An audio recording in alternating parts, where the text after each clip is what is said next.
Estamos estudiando 13 verdades para tu vida y servicio a la iglesia que aprendemos del primer viaje misionero de Pablo en Hechos capítulos 13 y 14. Repasando brevemente en lo que llegan ahí. Les recuerdo que nos encontramos en el año 47 aquí. Del 47 al 49 fue cuando Pablo estuvo en este viaje misionero, primer viaje misionero junto con Bernabé. Y ya vimos en primer lugar que tienes que ser humilde al trabajar con otros. Esta es la primera verdad que estudiamos, lo vimos en el versículo 1, no lo vamos a repasar porque ya lo vimos a detalle. En segundo lugar, vimos que debes servir con devoción al Señor, allí en el versículo 2. Versículos 2 y 3, en tercer lugar, vimos que debes ser obediente al llamado de Dios en tu vida. En cuarto lugar, vimos que debes someterte al ministerio donde Dios te ponga, en el 13:4. En quinto lugar, concluimos la semana pasada explicando cómo tu ministerio, cualquier expresión de servicio a Dios, a la iglesia, debe contribuir a la prioridad de la predicación de la palabra. Versículos 5 al 7. Algo que debemos añadir aquí es recordar que nuestro ministerio primordial, si trabajas, ese es tu ministerio primordial, 1 Timoteo 6, 1 y 2. Ese es tu ministerio primordial. No es más santo estar predicándole el evangelio a alguien, visitándolo, que estar trabajando. Es igual de santo, como lo es si eres un padre o madre, si eres esposo o esposa, ese es tu ministerio primordial. Lo vemos ahí en 1 Timoteo 3, 1 al 7, para que un hombre pueda ser anciano, su familia tiene que estar en orden. Su testimonio con aquellos que no son parte de la iglesia tiene que ser irreprensible. Y esta es la plataforma del evangelio, una vida de obediencia. Por eso recordarán que en Tito 2, versículo 10, Pablo habla de que tenemos que vivir, la sana doctrina se expresa en vida de santidad, para que en todo adornemos la doctrina de Dios. En lugar de que demos ocasión para que la gente, al ver nuestro pecado, diga, ¿sabes qué? Yo no quiero, si así viven los cristianos, yo no quiero tener nada que ver con estos cristianos, son de Marte estos cuates. Y a veces nuestras rarezas, imprudencia, nuestro pecado, contribuye a que la gente se quiera alejar del evangelio. Y no debe ser así. El principio que estudiamos la semana pasada es que todo lo que hacemos debe contribuir a que la palabra sea extendida. Entre incrédulos, el evangelio, entre creyentes, fortalecerlos a través de la proclamación de la palabra, aun cuando sea de manera indirecta, aun cuando tú no estés enseñando. El hecho de que estés esforzándote por vivir la palabra de Dios, eso contribuye a que la gente sea apuntada al Dios de la palabra. Esto nos lleva ahí a los versículos 8 al 12 en Hechos 13.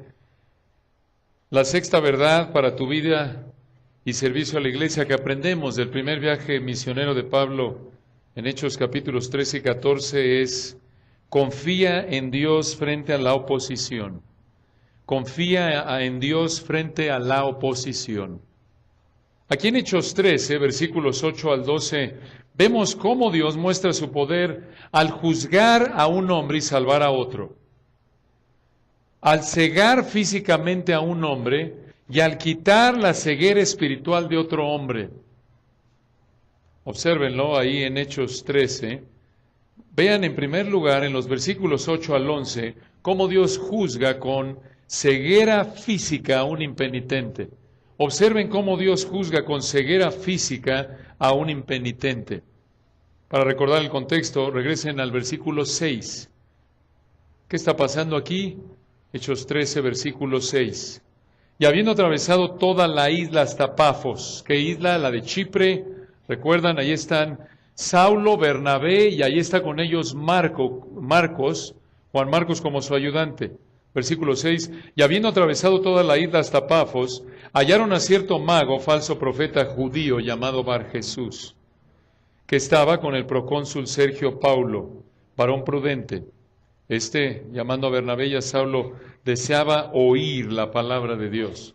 Estudiamos esto a detalle. Sergio Paulo es el gobernante prácticamente ahí de Chipre, están ahí en la capital de Chipre, en Pafos, Y recuerden que aquí estamos viendo cómo el Señor está usando a su Espíritu para empezar a traer a Sergio Paulo así a través de la palabra de Dios. Todavía no es salvo Sergio Paulo, pero sabe, versículo 7, que si va a oír la palabra de Dios, ¿la va a encontrar en quién? Versículo 7, en Bernabé y Saulo. Sabía que podía encontrar ahí la palabra. Y de nuevo lo enfatizamos la semana pasada. Hay un lugar donde, si hay algún lugar donde hay un grupo de personas donde la gente debe saber que ahí está la palabra de Dios, ¿es en dónde? En la iglesia local, en ti. Tú eres el profeta, por así decirlo. Tú eres el predicador de tu familia muchas veces, ¿no es cierto? Y aun cuando hay inconversos, saben que si quieren saber lo que dice Dios acerca de algo, pueden llamarle a Juanito, porque él conoce que la palabra de Dios, y así debe ser. Pero debe ser de nuevo respaldada porque estás viviéndole en obediencia. No que dicen, bueno, ¿qué dirá la Biblia de esto? Pues Juanito es cristiano, pero ay, cada vez que lo vemos se la vive del chongo con su mujer, mejor yo creo que no le decimos nada. ¿No es cierto? Entonces, tenemos que ser aquellos en quienes se encuentra la palabra de Dios respaldada en primer lugar por nuestra vida, ya lo dijimos. Entonces, aquí en el versículo 6 y 7, Sergio Paulo está llamando a Bernabé y a Saulo y deseaba oír la palabra de Dios, pero, versículo 8, hay un problema. Les resistía Elimas, el mago, pues así se traduce su nombre. Una pausa ahí, Elimas viene de una palabra árabe o aramea que muestra que era un adivino del futuro. Este Elimas es el mago, ¿qué mago? El del versículo 6, el mago, el falso profeta judío llamado Bar Jesús. Este es un impostor. Pero este hombre, nota en versículo 8, procurando apartar de la fe al procónsul. ¿Qué es esto? Ya dijimos, todavía no ha nacido de nuevo el procónsul, pero, versículo 7 al final, deseaba oír la palabra de Dios, sin embargo, Elimas, estaba procurando apartarlo, impedir que oyera la palabra de Dios. Ahora una pregunta aquí que surge, muy importante. ¿Para qué el Espíritu Santo los envió a una situación en la que enfrentarían oposición? Porque el Espíritu Santo los envió aquí, no olviden. Allí en Hechos 13, acompáñenme por un momento. Hechos 13, versículo 2. Hechos 13, 2. Les recuerdo cómo llegaron ahí Bernabé y Saulo. Ministrando estos al Señor, ¿quiénes? Los del versículo 1, 5 profetas, 5 predicadores. Hechos 13, 2. Ministrando estos al Señor y ayunando, dijo el Espíritu Santo, apartadme a Bernabé y a Saulo para la obra que los he llamado. Versículo 3. Entonces, habiendo ayunado y orado, les impusieron las manos y los despidieron. Versículo 4, ellos entonces, enviados por ¿quién? Por el Espíritu Santo, descendieron a Seleucia y de allí navegaron a Chipre, y entonces están en Chipre. ¿Quién los llevó allí? El Espíritu Santo. Pero versículo 8, ahí está Elimas, quien está procurando apartar de la fe al procónsul. ¿Cómo es posible que el Espíritu de Dios los lleve a una situación en la que van a enfrentar oposición al Evangelio? ¿No se oye algo contradictorio? Digo, el Espíritu Santo los manda a predicar y llega el Espíritu, y a donde los lleva hay una pared. ¿Qué está pasando aquí? ¿Por qué el Espíritu Santo los envía a una situación en donde van a enfrentar oposición? La respuesta lo vemos en el resto del texto en un momento a detalle, en breve, para mostrar su poder. Para mostrar su poder. Dios iba a usar la hostilidad de Elimas al Evangelio para convertir a Sergio Paulo a través de la palabra. Si hubiéramos sido Pablo, alguno de nosotros podría haber pensado, oye, Dios no quiere que esté aquí, ¿no es cierto? ¿Cuántas veces, si somos honestos, hemos dicho, oye, voy a un estudio bíblico y me estoy esforzando y demás, y clásico se me poncha la llanta del coche, o ya que vengo a la iglesia y me preparo y el niño se enferma y vomita y otras cosas. Perdón, fui un poco descriptivo ahí. Bueno, los que tienen recién nacidos están familiarizados. Y te pasa todo, ¿no es cierto? Y nuestra tentación es, Dios no quiere que esté ahí. O Satanás está poniéndome piedras de tropiezo, ¿no es cierto? Llegamos a pensar eso. Y te esfuerzas y haces tu compromiso y llega año nuevo y resoluciones nuevas. Voy a leer la Biblia y vas a leer la Biblia y algo pasa, no puedes y empiezas a pensar, bueno, a lo mejor Dios no quiere que haga esto. Imagínense si Pablo hubiera dicho, oye, Dios no quiere que esté aquí, pero escuchen, Dios sí quería que estuvieran ahí, ¿no es cierto? Lo acabamos de ver en Hechos 13, versículos 2 al 4. Y recuerda, como lo vimos la semana pasada, sí, la Biblia enseña que todo detalle en tu vida cotidiana es conocido y controlado por Dios. Mateo 10:29, ¿no se venden 2 pajarillos por 1/4? Con todo, ni uno de ellos cae a tierra sin vuestro Padre. Sin, en el griego recuerden, aner, sin el conocimiento y control de tu Padre, pues aún vuestros cabellos están todos contados. Todo detalle, por insignificante que sea en tu vida, es conocido y controlado por Dios. No hay células ni átomos maverick rebeldes en el universo. Aún la enfermedad que estás enfrentando la conoce Dios y la controla. La aflicción que estás viviendo, Dios la conoce y la controla mejor que tú. Obviamente mucho mejor que nosotros. Pero, mucha atención, el hecho de que entendemos a la luz de la Biblia que Dios conoce y controla todo lo que pasa en mi vida y me pasa alguna situación negativa, pierdo el trabajo, una enfermedad, lo que sea, no quiere decir que debes interpretar lo que Dios trae a tu vida de alguna manera fuera de la Biblia. Mucha atención aquí. A veces enfrentamos situaciones y decimos, ¿qué me quiere decir Dios? ¿Qué está pasando? Y hermanos, no hay mandato ni ejemplo en la Biblia a interpretar la providencia de Dios. Mucha atención con esto. Dios solo habló a través de su palabra. Recuerdan, la fe una vez dada para siempre a los santos, Judas 3. Ya lo hizo, ya no vuelve a hablar, lo explicamos la semana pasada. Ya no va a haber libro número 67. Impresiones mentales, deseos, sueños. No quiere decir que Dios te está hablando. Dios solo habla a través de la interpretación correcta de la Biblia. Cuando alguien te dice, Dios me habló, le preguntas capítulo y versículo en contexto. ¿Dónde está? Correctamente interpretado. Entonces, no te pasa algo y dices, Dios quiere decirme esto o aquello. No, esto es supersticioso y torpe. ¿Se dan cuenta? Dios no nos ha dado revelación más allá de lo que está en su palabra. No caigamos en la superstición. Recuerda, la superstición es tratar de interpretar todo de manera espiritual, pero ingenua, no en base a la palabra de Dios. No podemos ser supersticiosos. No vas a poner tus ajos ahí en la puerta para espantar a los vampiros, ¿o sí? Pero muchas veces actuamos igual de supersticioso que los que hacen eso, porque decimos, se nos poncha la llanta. ¡Ay! Un demonio.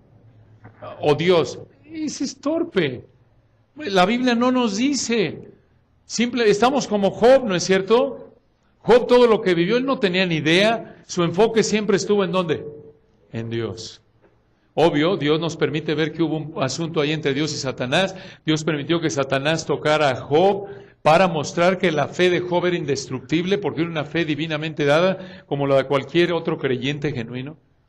Pero Job nunca tuvo idea. Del capítulo 1 al 42, nunca Dios le reveló por qué le había quitado todos sus hijos y luego se los devolvió. ¿Se acuerdan? Nunca. Y Job nunca se preocupó por estar, a ver, ¿por qué? Lo único que hizo es, como debe ser, concentrarse en ser obediente y centrar su atención ¿en quién? En Dios. Lo acabamos de decir hace un momento, en Job 1, 20 al 22. Dios le quita todo y no dice, ay, fue Satanás. No.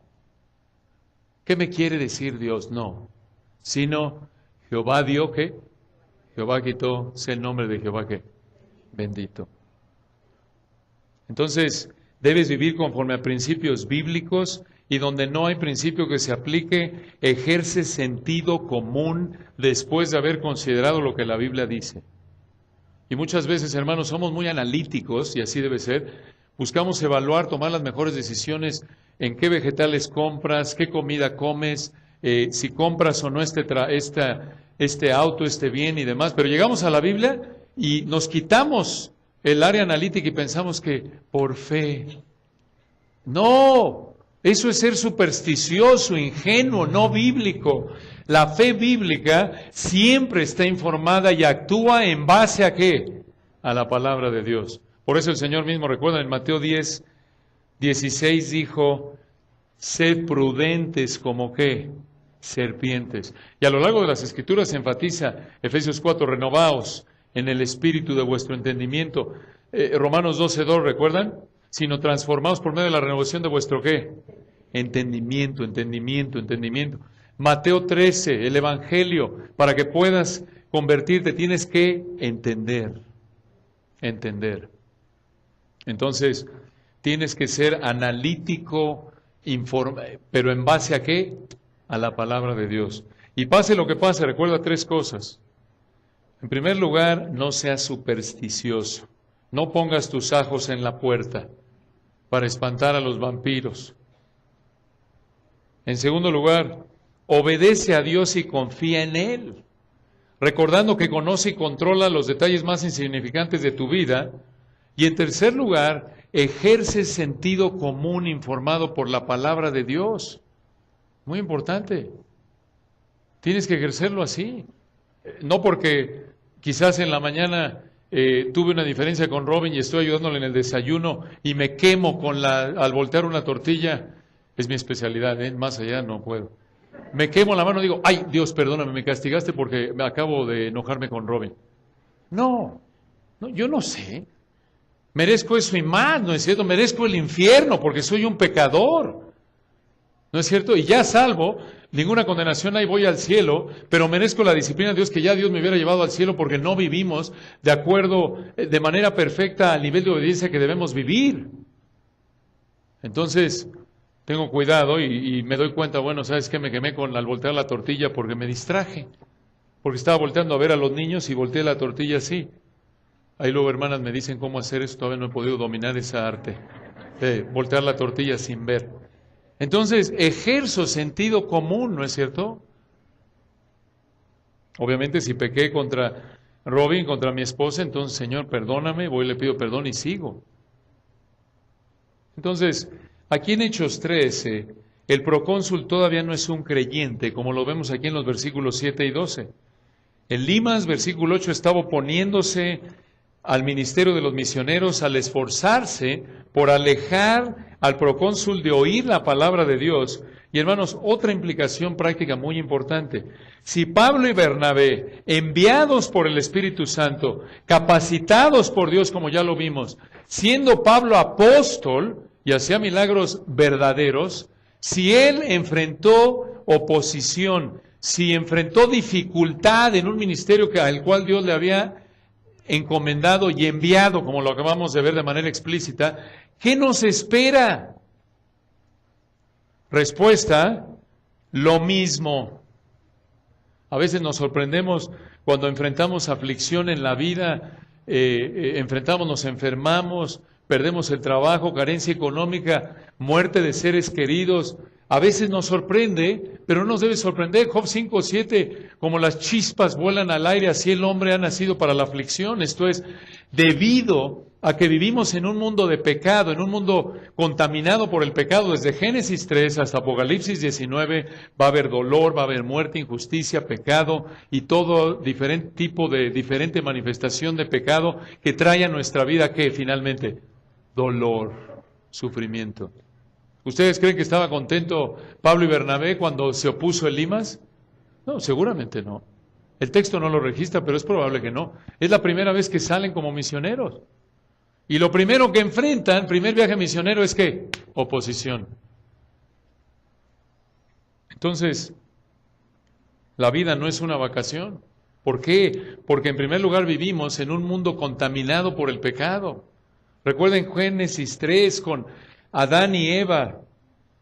Al polvo eres y al polvo volverás, y desde que entró el pecado al mundo estamos sujetos a todo tipo de sufrimiento causado por diferentes razones.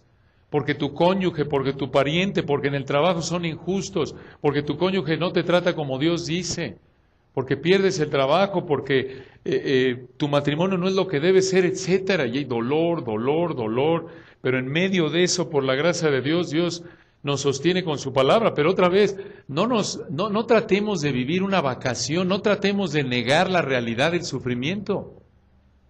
Es una realidad en primer lugar porque vivimos en un mundo caído, y en segundo lugar, para añadir eso, Juan 16:33, recuerdan, el Señor le dice a los discípulos a horas de morir en el discurso del aposento alto: en el mundo tendréis ¿qué? ¿Comodidad? No, aflicción.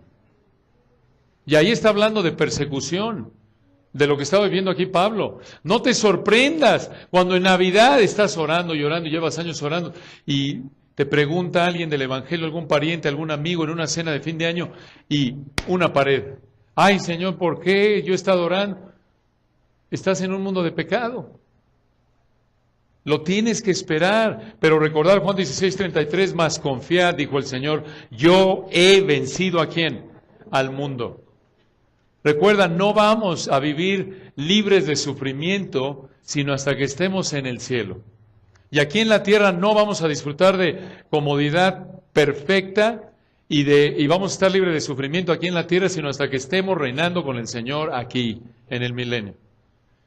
Mientras tanto, aunque estemos orando algunos porque sea cualquiera tu convicción, o que ores que no, que sí, que la reforma energética se apruebe o no, que porque va a ser mejor para el país o no, al final del día va a haber sufrimiento. Hay injusticia, hay corrupción, hay pecado, porque vivimos en un mundo que está bajo la maldición del pecado, y por ello, por un lado entendemos, no esperes otra vez un mundo libre de pecado, libre de sufrimiento. No, si es estudiar el cristianismo estás mal, esa no es una idea bíblica. Y por otro lado, entiende que tienes que ver la vida desde una perspectiva bíblica como cristiano. Dios conoce, controla todo detalle en tu vida. Dios te va a dar la gracia que necesitas para enfrentar aquello a lo que te lleva 1 Corintios 10:13, pero eso no quiere decir que no van a haber lágrimas y dolor en tu vida. Pero en medio de eso, otra vez, puedes disfrutar de la satisfacción, eso es gozo, de saber que Dios está en control, que Él no se equivoca, que todo es para tu bien, y aferrarte a Él a través de aferrarte a su palabra. Entonces, regresando aquí a Hechos 13, versículo 8, estamos viendo que Elimas, de nuevo al final, obsérvenlo, Elimas procuraba apartar de la fe al procónsul. Piensen en esto. Si Elimas buscaba apartar al procónsul del Evangelio, esto indica que era un hombre cercano al procónsul, ¿no es cierto? Ahora, ¿por qué el procónsul habría estado cerca de un charlatán como este? Porque ya vimos ahí que este hombre es un charlatán. Ya lo vimos ahí en el versículo 6 de nuevo. Habiendo atravesado toda la isla hasta Pafos, hallaron a cierto mago, falso profeta judío llamado Bar Jesús. Este era el lector de cartas por así decirlo, el adivino del procónsul. Y aquí hay un charlatán. Entonces, ¿por qué el procónsul habría estado cerca de un hombre como este? El texto no lo dice, pero de acuerdo con el historiador Josefo, el historiador judío Flavio Josefo, los charlatanes como Elimas tenían sus seguidores como siempre los han tenido a lo largo de la historia. E históricamente se sabe que los romanos le daban importancia a los adivinadores y tenían cierto respeto hacia los judíos por su conocimiento religioso desde tiempos antiguos. Entonces, Bar Jesús era un hombre a quien se había acercado el procónsul y probablemente le adivinaba el futuro al procónsul.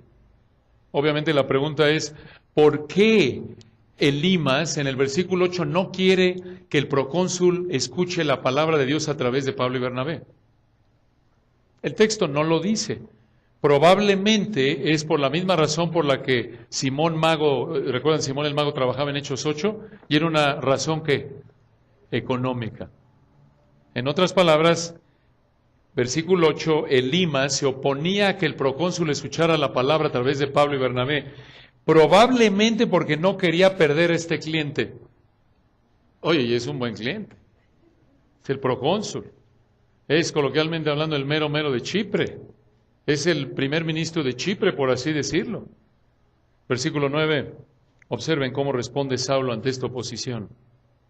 Entonces Saulo, que también es Pablo, recuerden, Saulo es su nombre hebreo y Pablo es su nombre romano, ¿Y por qué hace esta aclaración Lucas, el escritor de Hechos, en este punto? El texto no lo dice, pero parece ser que debido a que a partir de aquí vemos que Pablo primordialmente predica el evangelio a gentiles y por ello el cambio de nombre, aunque es Saulo de nuevo hebreo y Pablo romanos. Entonces, versículo 9, entonces Saulo, que también es Pablo, lleno del Espíritu Santo, esto es importante, está controlado por el Espíritu de Dios, está caminando en obediencia a Dios, fijando en él los ojos. Versículo 10 dijo, le dice a Elimas, lleno de todo engaño y de toda maldad, hijo del diablo. Esto es importante porque en el versículo 6 usa el nombre Bar Jesús, que quiere decir hijo del Salvador. ¿Cuál hijo del Salvador? Hijo del diablo, le dice. Enemigo de toda justicia. Una pausa ahí. Es una frase llena de emoción en español, ¿no es cierto? Y lo mismo en griego. Pablo está denunciando fuertemente este impostor y concluye ahí en el versículo 10 diciendo, ¿no cesarás de trastornar los caminos rectos del Señor? ¿Acaso Pablo explotó en enojo pecaminoso e insultó a Elimas de esta manera? No, ¿cómo lo sabemos? Versículo 9, ¿está lleno de quién? Del Espíritu Santo. Entonces Pablo no pecó al hacer esto, denunció la perversidad de Elimas y por lo que vemos aquí en un momento en el versículo 2, Dios en su soberanía lo guió para que al denunciar a Elimas y juzgarlo con ceguera a Elimas, el procónsul creyera.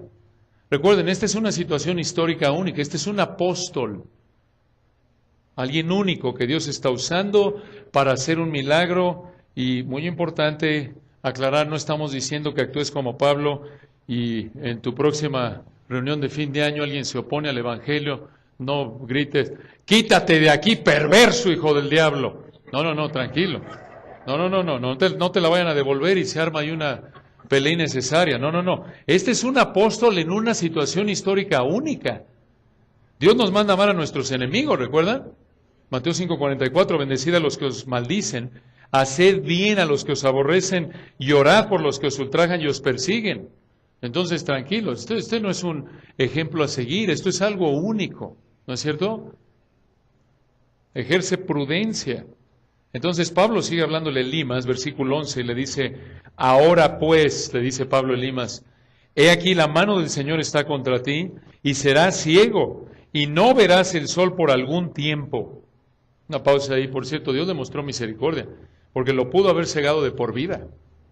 Sin embargo, Pablo le dice, serás ciego, le dice Elimas, y no verás el sol por algún tiempo, e inmediatamente cayeron sobre él oscuridad y tinieblas, y andando alrededor, una palabra griega, periagon, para los que están estudiando griego, la idea se movía de un lado a otro. Está caminando a tientas, como cuando se va la luz y no sabes por dónde caminar.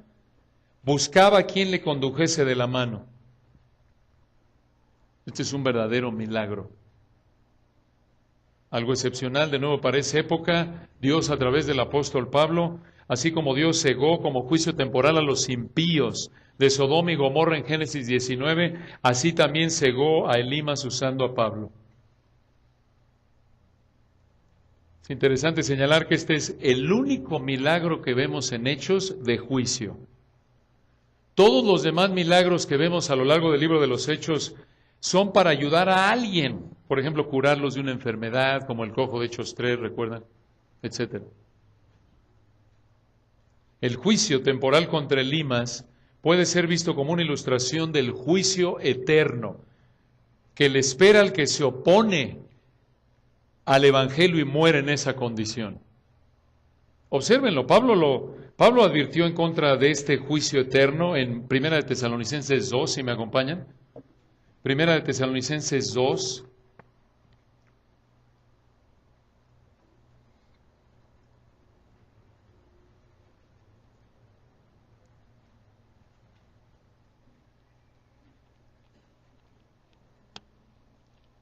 Noten desde el versículo 3 el contexto. 1 de Tesalonicenses 2, versículo 13, Pablo le dice a esta iglesia en Tesalónica, 1 de Tesalonicenses 2, 3, por lo cual también nosotros sin cesar damos gracias a Dios de que cuando recibisteis la palabra de Dios que oísteis de nosotros, la recibisteis no como palabra de hombres, sino según es en verdad.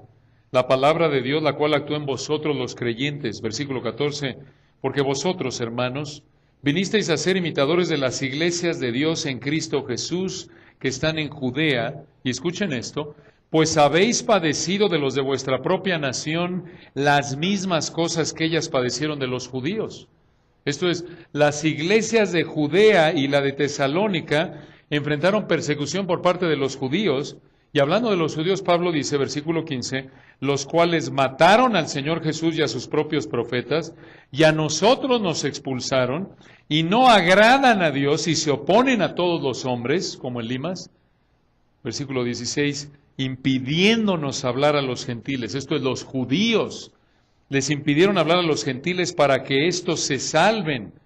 Así colman ellos, esto es, los judíos, siempre la medida de sus pecados. Mucha atención aquí, pues vino sobre ellos la ira hasta el extremo. Vino en pasado, ¿por qué? Hay varias, por lo menos 4 interpretaciones posibles aquí de ira. La más probable parece ser, se refiere a la ira eterna que va a enfrentar el judío y toda aquella persona que muere sin Cristo por haber rechazado a Dios. Y noten, hablen, dices, ¿por qué en pasado si no han muerto? ¿Por qué es tan cierto que Dios ya lo da por hecho?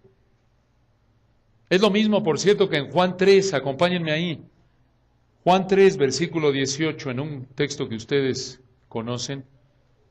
Juan 3, versículo 18.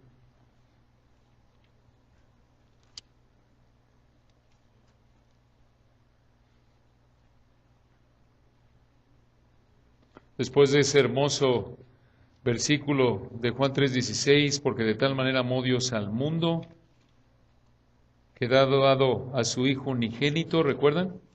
Para que todo aquel que en Él cree no se pierda, mas tenga vida eterna. Versículo 17, porque no envió Dios a su Hijo al mundo para condenar al mundo, sino para que el mundo sea salvo por Él.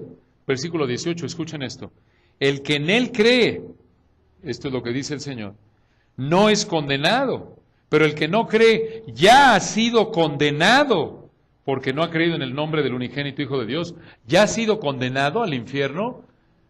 Sí, persiste en creer, más bien persiste en rehusarse a creer y muere en esa condición, va a enfrentar una condenación eterna, de tormento consciente eterno. Como lo dice el Señor en Mateo 25, recuerdan 46, irán estos al castigo eterno y los justos a la vida eterna. Recuerden, el castigo en el infierno es tan consciente, tan eterno como lo es la consolación y el gozo en el cielo. Y allá adelante en el versículo 36, noten la misma idea. Juan 3:36. El que cree en el Hijo tiene vida eterna, pero el que rehúsa creer en el Hijo no verá la vida, sino que la ira de Dios que está sobre él. ¿Por qué? Otra vez lo da por un hecho, porque es una realidad. Es la misma idea de nuevo, Romanos 8, recuerdan, acompáñenme allá al versículo 30, Romanos 8:30, hablando de por qué hablar en término pasado de algo que no ha pasado como si ya hubiera sucedido. ¿Por qué decir, ya está ya la ira de Dios, ya recibieron la ira de Dios cuando ni siquiera han muerto? ¿Por qué hablar de que ya recibió la ira de Dios en el infierno cuando no ha muerto? Porque es tan cierto que Dios lo da por hecho, a menos de que se arrepienta antes de que muera. Y es lo mismo en Romanos 8, observen lo 30, otra referencia para entender esta idea de cómo Dios en algunos pasajes habla en pasado, aunque no se ha cumplido lo que dice. Romanos 8, 30, este hermoso versículo. Noten de quién habla, versículo 30, sabemos que a los que aman a Dios, estos somos nosotros, los que Dios ha salvado por la fe únicamente, en Cristo únicamente, de manera inmerecida, no por obras. Sabemos que a los que aman a Dios todas las cosas les ayudan a bien. Esto es a los que conforme a su propósito son llamados. Porque a los que antes conoció, versículo 29, también los predestinó para que fuesen hechos conformes a la imagen de su Hijo, para que Él sea el primogénito entre muchos hermanos. Y escuchen esto, versículo 30. Y a los que predestinó, a estos también llamó. Es un llamado eficaz a través del Evangelio. Esto es, a los que predestinó desde antes de la fundación del mundo para salvarlos, los llamó a través del Evangelio. Versículo 30, a estos también justificó, los declaró justos, los trató como si hubieran vivido la vida perfecta de Cristo, así como Él lo trató en la cruz como si hubiera vivido la vida de pecado de aquellos a los que Él predestinó, llamó, los justificó. Y escuchen esto al final del 30, entendemos hasta aquí el pasado. Dios, en la actualidad, si eres hijo de Dios, puedes decir a la luz de este versículo, Dios me predestinó, me llamó y me ¿qué? Justificó, me justificó. Pero noten al final del 30, y a los que justificó, a estos también ¿qué? Glorificó. ¿En qué tiempo está ese verbo? Pasado, igual que a los que predestinó, llamó, justificó y ¿qué? Glorificó, aunque ser glorificado quiere decir ser llevado ya al cielo, a la gloria. ¿Por qué habla en términos pasados cuando no ha sucedido? Por la certeza de que va a suceder. En la mente perfecta de Dios, esta es una realidad tal, así como lo es el hecho de que el día de hoy, si eres hijo de Dios, si has venido con una fe arrepentida al Señor y das evidencia de que realmente has nacido de nuevo, porque lo que más anhelas es conocer su palabra y obedecerla y odias tu pecado, por imperfecta que sea tu obediencia a Él, en la mente de Dios es tan cierto que te va a llevar al cielo como lo es el hecho de que hoy eres salvo. Una gran verdad. Entonces, regresando a Hechos 13, versículo 11, Dios a través de Pablo de manera milagrosa ciega a Elimas. Y de nuevo este juicio temporal contra Elimas puede ser visto como una ilustración del juicio eterno que le espera al que se opone al Evangelio y muere en esa condición. Recuerda, nadie creía tanto en el infierno como ¿quién? ¿Qué persona que ha caminado sobre la tierra fue la de mayor fe en el infierno? Cristo. ¿Cómo lo sabemos? Dos razones, por lo menos. Nadie habló tanto del infierno como Cristo en la Biblia. Y número dos, lo que más temía de ir a la cruz era beber de la copa. ¿Recuerdan? Si es posible, pase de mí esta copa. 3 veces. De ninguna otra petición que Cristo le hizo al Padre, lo hizo 3 veces más que esa. ¿Por qué? Porque la copa, recuerden cuando el Señor le dice a su Padre, si es posible pase de mí esta copa, mas no se haga tu voluntad sino la tuya, mi voluntad sino la tuya. Si hubiera otra manera de cumplir el plan de redención que no sea de esta, adelante. Pero Dios no quiso, lo cumplió. ¿Y por qué? ¿Cuál era esa copa? Específicamente el ser objeto de la ira de Dios en la cruz. Por eso las últimas 3 horas, recuerden, de la crucifixión, de las 12 del mediodía a las 3 de la tarde, cuando se oscurece todo y el Hijo, ¿qué dice? Dios mío, ¿qué? ¿Por qué me has desamparado? ¿Por qué? Porque el Padre, en toda la historia de redención, se rompe la comunión perfecta entre la Trinidad, porque el Padre le da la espalda al Hijo, mientras el Padre está derramando la furia de la totalidad de su ira. Esto es, está derramando la eternidad de tormento que todo aquel que cree en Él merece. Y Jesús creía en el infierno, porque Él es Dios, Él lo creó, en primer lugar para el diablo y sus ángeles, y en segundo lugar, de acuerdo con Apocalipsis 20, ahí van a terminar todos aquellos que se rehúsen a arrepentirse. Entonces, si estás en la condición de Elimas, oponiéndote al Evangelio, arrepiéntete. Dios te puede juzgar temporalmente como Elimas, pero lo peor es que si mueres en esa condición, Dios te va a juzgar eternamente por tu pecado en el infierno.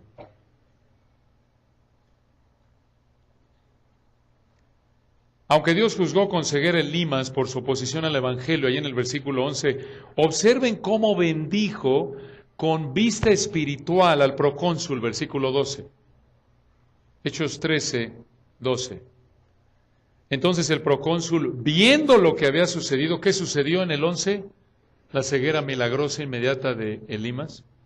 Entonces el procónsul, viendo lo que había sucedido, creyó, maravillado ¿de qué? De la doctrina del Señor. Aquí hay una gran ilustración de el propósito de los milagros. ¿Para qué usó Dios aquí el milagro de haber cegado sobrenaturalmente a Elimas? Para llevar a la fe ¿a quién? al procónsul. Qué aliento para nosotros. Noten, a pesar de la oposición de Elimas, Dios fortaleció a Saulo y salvó al procónsul. Qué aliento para nosotros. De nuevo, Dios tiene el poder de salvar a gobernantes como el procónsul, aun cuando estén rodeados de influencias que se opongan al Evangelio. Impresionante, ¿no es cierto?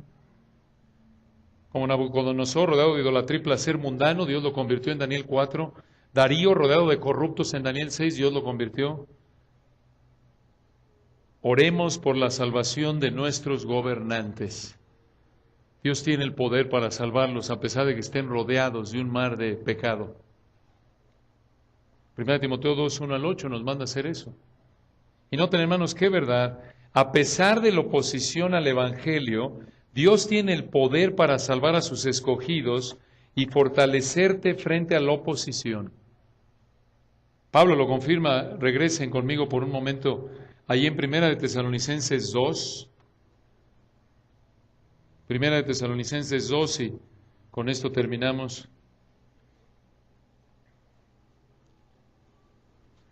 Primera Tesalonicenses 2.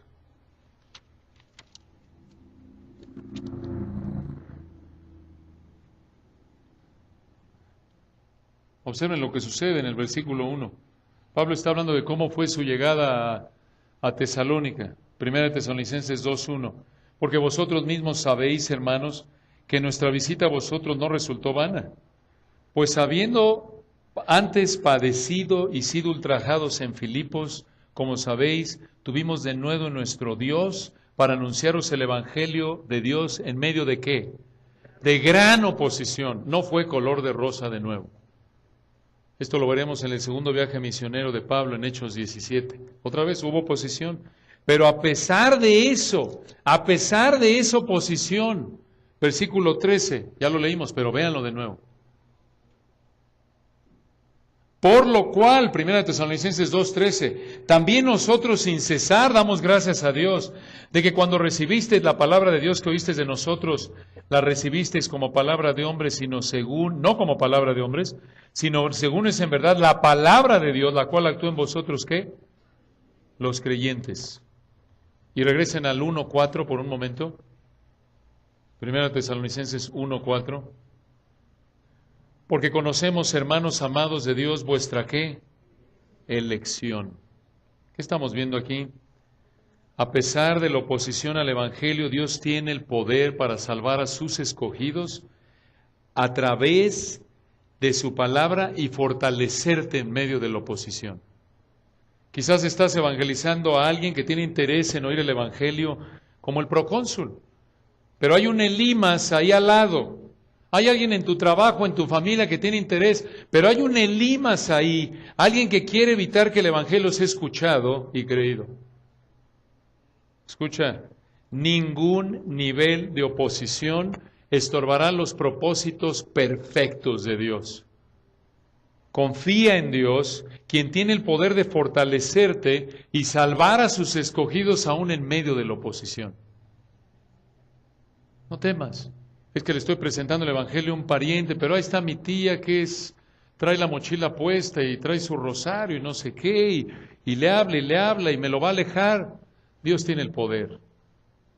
Dios tiene el poder. Sé prudente, sé amoroso con tu tía, con el Elimas que enfrentes, y particularmente llegando a estas fechas de fin de año, de cenas de fin de año y de reuniones familiares, etcétera. Sigue orando por oportunidades y no temas a los Elimas. Sé prudente, sé sabio y confía en Dios sabiendo que Él tiene el poder para salvar a sus escogidos aún a pesar de esos que son como Elimas.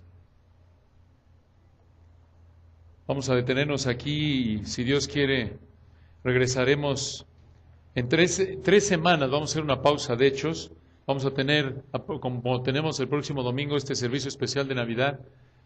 Y después la comida, los animamos a que inviten gente, vamos a concentrarnos en el Señor de manera específica, vamos a hablar del Señor, obvio, pensando en la Navidad. Los siguientes 3 domingos vamos a tener una serie acerca del Señor Jesucristo, y ya después el domingo, creo que cae en 5 de enero, ¿no? El primer domingo. Ese primer domingo vamos a regresar a Hechos 13 y vamos a entrar en un gran texto, versículos 13 al 52. Veremos que debes descansar en la soberanía de Dios. Ya lo estudié, no creo que se me acabó el tiempo, lo que pasa es que hay que hacer una pausa. Entonces vamos a orar y antes de orar les comento para que no se vayan, inmediatamente después tenemos a nuevos miembros, vamos a dar la bienvenida a miembros nuevos. Roger va a pasar en un momento a darles la bienvenida después de la oración.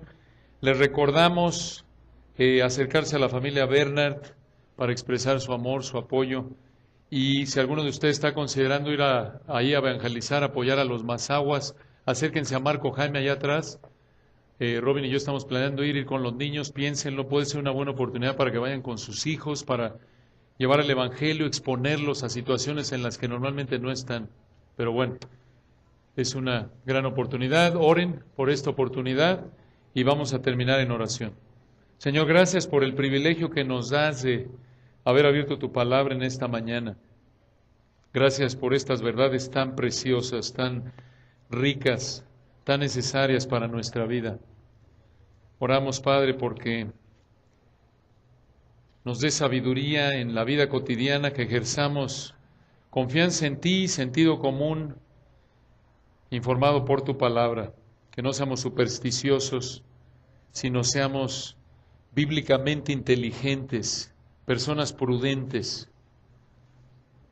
También, Padre, oramos porque sigas abriendo oportunidades para que podamos llevar tu Evangelio, que recordemos que vivimos en un mundo hostil al Evangelio, vivimos en un mundo caído, que nos des la fortaleza.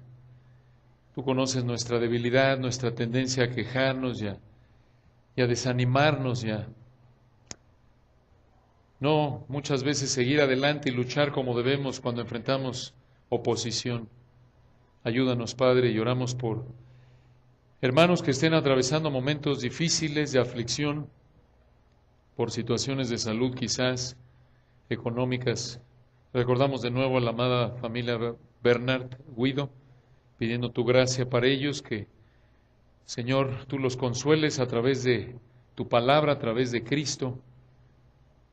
Nos permitas reunirnos de nuevo de hoy en ocho y guardes esta amada iglesia bajo la bendición de vivir en obediencia a ti para tu gloria. Amén. No se vayan.